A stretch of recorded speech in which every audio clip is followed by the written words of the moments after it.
Hi guys, good morning. So, ito nga ako, nagiging emotional ako kasi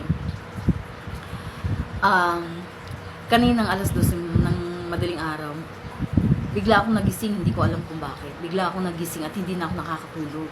So, ang ginawa ko, pumunta ako sa social media account ko. Nag-scroll ako doon.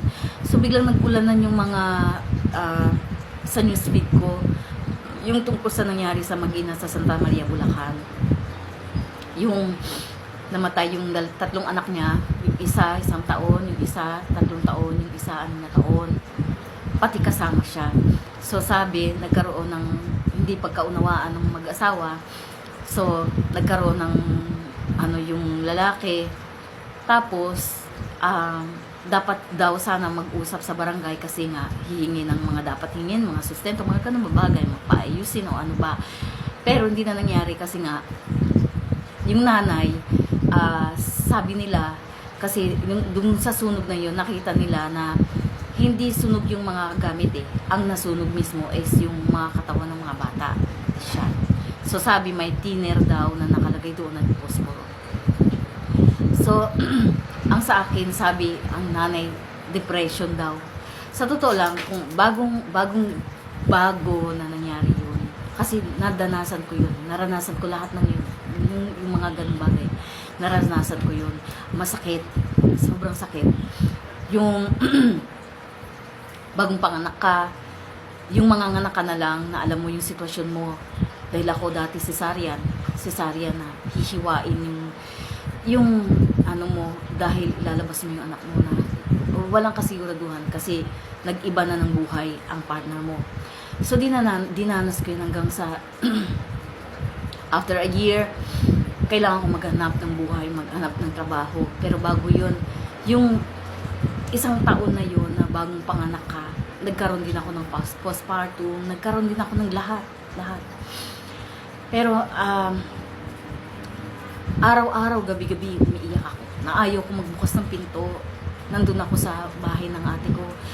Yung kwarto namin, nandun lang ako sa loob. Sirado lahat ng pinto, sirado pati bintana. Dinanas ko yun. Yung iyak ng iyak. Hanggang sa umabot ng 1 taon, sabi ng nanay ko, kinausap ako ng nanay ko kasi bawat iyak ko, iniiyakan din ng nanay ko. Umiiyak ako ng madaling araw. Andun din yung nanay ko, umiiyak din siya. Kasi ang mga nanay, pag nasasaktan ng anak, nasasaktan din sila. Sila ang lubusan nasasaktan dahil nakikita nila yung sitwasyon ng anak. So, umiiyak din yung nanay ko. So, in short, sabi ng nanay ko, ako magbahala ng mag-alaga sa mga anak mo. Go. Ayokong may masamang yung nangyayari sa'yo. Go, anak. Mahal kita at napakaganda mo para sayangin mo yung buhay mo at buhay ng mga anak mo. Ayusin mo yung sarili mo. Ayusin mo yung buhay ng mga anak. Wala kang ibang choice kundi gagawin mo yan. So, in short, isang araw, nag-decide ako na sumama sa ate ko sa El Shaddai. Pagdating doon, pinasbasan ako. Pagising ko, yung luha, sipon, lahat. Tagagtak lahat. Tapos, bigla akong nagising na sabi ko, okay, maghanap buhay ako, maghanap ako ng trabaho. After ng struggle ko yun, depression for 1 year. So, naghanap ako ng trabaho. Pinulot ko yung sarili ko. Pati kasamang mga anak ko. Naghanap ako ng trabaho, pero since sa probinsya, maliit lang yung sahod, hindi kaya. So, may nag-recruit sa akin papuntang ibang bansa. Dinala ako dito sa Maynila. Dumating ako dito sa Maynila, 200 piso ang sahod, ang pera ko sa bulsa. Kasi libre lahat. Sa ticket, nandun yung pagkain lahat. Libre lahat. So, 200 piso. May iniwan ako sa mga anak ko na gatas. So, may iniwan din akong pera sa nanay ko. Pero hindi ganun kalaki. Maliit lang. So, struggle yun. Struggle talaga sobra. Hanggang sa dumating dito, malayo ako sa mga anak ko. Naririnig ko yung mga boses ng mga anak ko, mama, padala kapela, hindi kami patain. Wala akong maibigay kasi nagtitraining ako yung time na yun.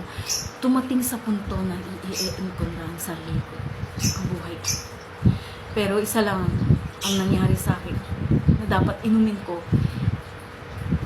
Rinig ko sa boses, sa panlinig ko ang boses ng anak ko, mama, padala kapela, bili kami patain. So, iyak ako ng iyak. sorry. Humingi ako ng sorry sa mga anak ko sa picture. Sorry. Kasi napakadamot ko para isipin ko yun. Tayo, nag-struggle tayo sa buhay bilang magulang. Kung sa tingin mo hindi mo kaya, hingi mo kay Lord yung strength na yun na hindi mo kaya. Walang strength, wala kang strength. Hingi mo kay Lord yun. Ibibigay niya sa'yo. So nagising ako yung time na yun, iyak ako ng iyak, humingi ako ng sorry. So ending, umalis ako doon sa agency, naghanap ako ng trabaho sa mundo. Tumindig ako para sa mga anak. Tumayo ako para sa mga anak. Kasi iniisip ko, kung hindi ako tatayo, hindi ako titindig, kawawa ang mga anak ko.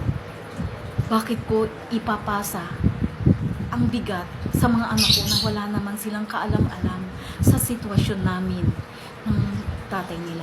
Bakit ko sila ipapasa yung struggle na yun? Bakit? Anong karapatan ko? Lagi kong iniisip, blessing ang mga anak natin. Blessing.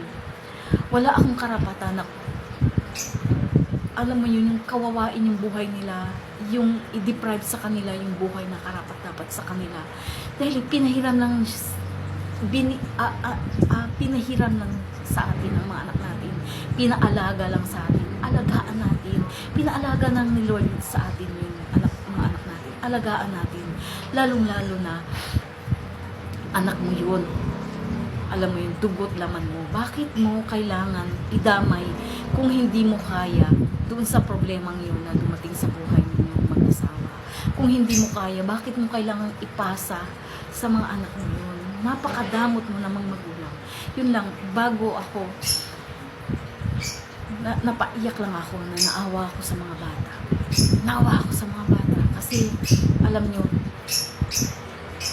nung lumalaki na yung mga anak ko, lalo na yung nag-high school na yung panganay ko, sabi niya sa akin, Mama,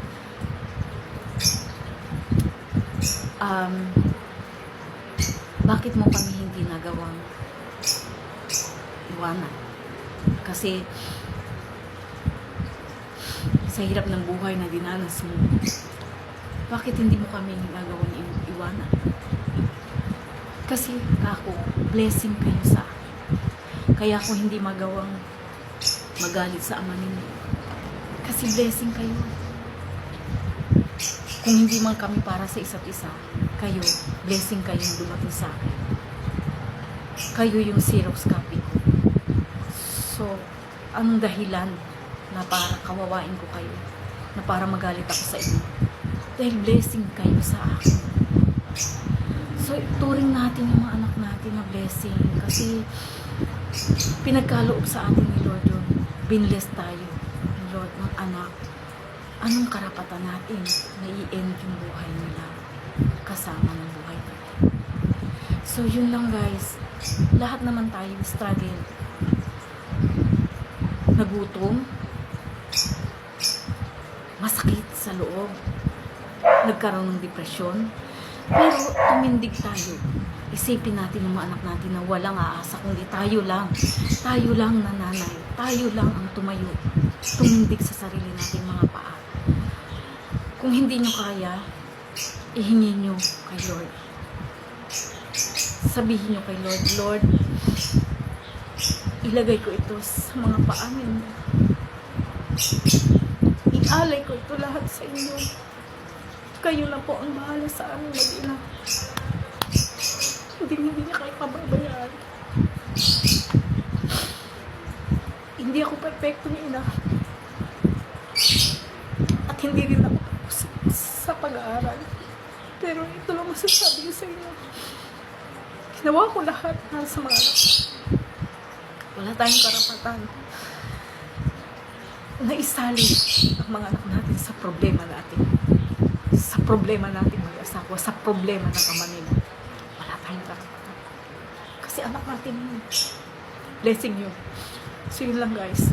Kung kayo nag-i-struggle sa buhay, naiiyak ako. Kung kayo nai-struggle sa buhay, nakatulad ng mga nanay dyan. Lagi niyong tanan, si Lord nandun para sa inyo. Nandito lang siya sa tabi niyo. Lagi niyo siyang tatawagin ng pangalan. Hindi na kayo papapayin. So yun lang guys. Ayun guys.